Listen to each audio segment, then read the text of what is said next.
গরমে কিন্তু আইসক্রিম সবার পছন্দের। আর এখন যেহেতু আমের সিজন চলছে, তাই আম দিয়েই বানিয়ে ফেলেছিলাম ম্যাঙ্গো আইসক্রিম। ভীষণ ভালো হয়েছিল খেতে। চলুন রেসিপিটা আপনাদেরকে দেখিয়ে দিই আমি কিভাবে বাড়িতে ম্যাঙ্গো আইসক্রিম বানিয়েছিলাম। নমস্কার, আমি অর্চিতা। অর্চিমিত রেসিপি মার্ট চ্যানেলে আপনাদের সকলকে স্বাগত জানাই নতুন একটা রেসিপিতে। এই ম্যাঙ্গো আইসক্রিম বানানোটা বাড়িতে ভীষণ সোজা। কয়েকটা ছোট ছোট স্টেপ ফলো করলে আপনারাও পারফেক্ট ম্যাঙ্গো আইসক্রিম বাড়িতে বানাতে পারবেন। নর্মাল টেম্পারেচারে রাখা লিকুইড দুধের সঙ্গে গুঁড়ো দুধ মিশিয়ে নিতে হবে প্রথমে। আমি এখানে 2 প্যাকেট গুঁড়ো দুধ মিশিয়েছি 250 ml ফুল ফ্যাট দুধের সাথে। 250 ml লিকুইড দুধের সঙ্গে 1 কাপ পরিমাণ গুঁড়ো দুধকে ভালোভাবে প্রথমে মিশিয়ে নিতে হবে। তারপর গ্যাসের ফ্লেমটা জ্বালিয়ে দিতে হবে এবং তারপরে যখন দেখবেন মোটামুটি গরম হয়ে গিয়েছে দুধটা, তখন আগে থেকে গ্রেট করে নেওয়া খোয়া আমি এখানে অ্যাড করব। খোয়া বা চাঁচি বা মাওয়া যেটাই বলুন না কেন, এটা কিন্তু পুরোটাই অপশনাল। যেহেতু আমার কাছে ছিল তাই আমি অ্যাড করেছি। তবে আপনারা কিন্তু এর পরিবর্তে গুঁড়ো দুধের পরিমাণটা একটু বাড়িয়ে দিতে পারেন। পাউডার দুধ এবং খোয়া দুটোকে খুব ভালোভাবে লিকুইড দুধের সঙ্গে মিশিয়ে নেওয়ার পরে 10 থেকে 15 মিনিটের জন্য গ্যাসের ফ্লেমটা মিডিয়ামে রেখে ভালোভাবে দুধটাকে কিন্তু ফুটিয়ে গাঢ় করে নিতে হবে। প্রায় 10 থেকে 15 মিনিট যখন দেখবেন গাঢ় হয়ে গিয়েছে, তারপরে আমি এখানে পাউরুটি ব্যবহার করব। যে মিল্ক পাউরুটিগুলো থাকে, সেই মিল্ক পাউরুটি আমি এখানে 4 পিস ব্যবহার করেছি। সেগুলোকে ছোট ছোট করে এরকম টুকরো করে নিয়ে তারপর দুধের মধ্যে দিয়ে একটা স্প্যাচুলার সাহায্যে ভালোভাবে এগুলোকে মিশিয়ে নিতে হবে।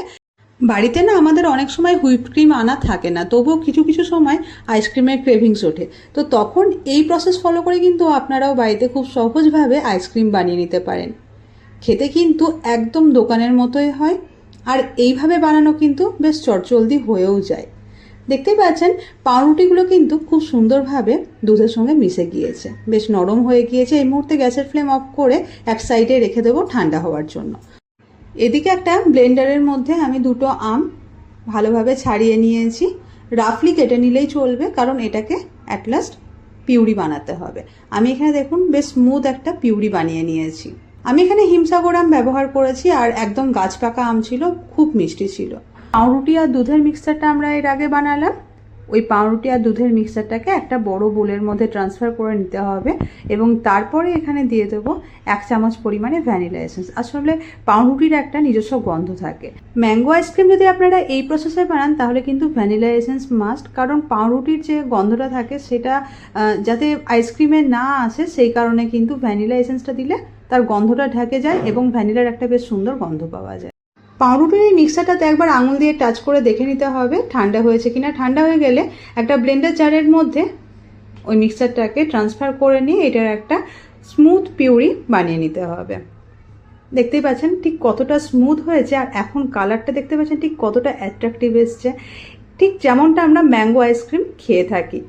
এবারে হচ্ছে একদম লাস্ট স্টেপ, যে পাত্রে আমরা আইসক্রিমটা জমতে দেবো সেই পাত্রের মধ্যে পিউরিটা ঢেলে দিতে হবে এবং তারপরে ওপর থেকে খুব সুন্দরভাবে ডেকোরেট করে দিতে হবে। আমার তো এই ম্যাঙ্গো আইসক্রিম ভীষণ পছন্দের। আচ্ছা, আপনারা কারা কারা ম্যাঙ্গো আইসক্রিম খেতে পছন্দ করেন আমাকে কিন্তু লিখে জানাবেন, অবশ্যই কমেন্ট বক্সের সাথে জানাবেন আপনারা কোথা থেকে আমার এই রেসিপি দেখছেন। থ্যাংক ইউ সো মাচ রেসিপিটা দেখার জন্য।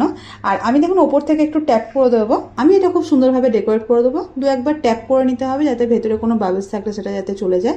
তারপরে কিছু ম্যাঙ্গো চাংস দিয়ে দেবো ওপর থেকে, আর তার সঙ্গে অবশ্যই দেবো বেশ কিছুটা পরিমাণে কাজু কুচি এবং কিশমিশ কুচি, অর্থাৎ ড্রাই ফ্রুটস কুচি।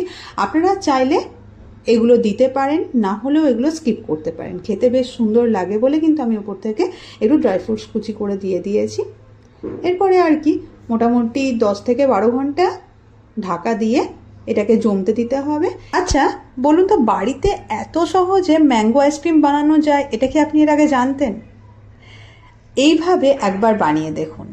আইসক্রিমটা কিন্তু ফ্রিজে যাওয়ার জন্য একদম রেডি।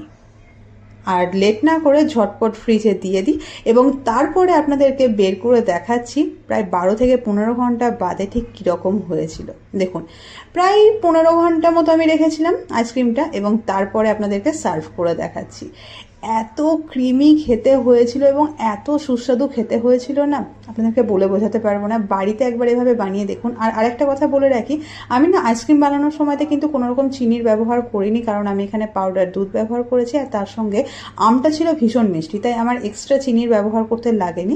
তবে যদি আপনারা চান তাহলে চিনি কিন্তু ব্যবহার করতে পারেন। যে দুধের সঙ্গে যখন গুঁড়ো দুধটা এবং পাউরুটিটা মেশানো হচ্ছিল সেই মুহূর্তে চিনি আপনারা অ্যাড করে এই আইসক্রিমটা বানাতে পারেন। তবে আমি একটু হেলদি ভার্সন বানিয়েছি, সেই কারণে চিনিটা অ্যাড করিনি এবং খেতে ভীষণ সুন্দর হয়েছিল। পারলে বাড়িতে বানাবেন এবং কেমন হয়েছিল লিখে জানাতে ভুলবেন না।